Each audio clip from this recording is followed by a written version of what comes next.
Dear Papa Mets, dahil sa business tricks mo, nagkakagulo na ang mga tao sa'yo. Yung iba assuming na naglalakad lang, vlogger na. Mag-Twitter lang ng itlog, content creator na. Ang daming naging dancer kahit puro kaliwa ang paa. Ang dami rin naging singer kahit sintonado ang boses.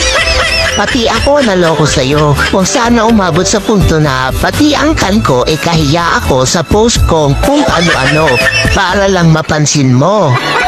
Yours truly, creator mo.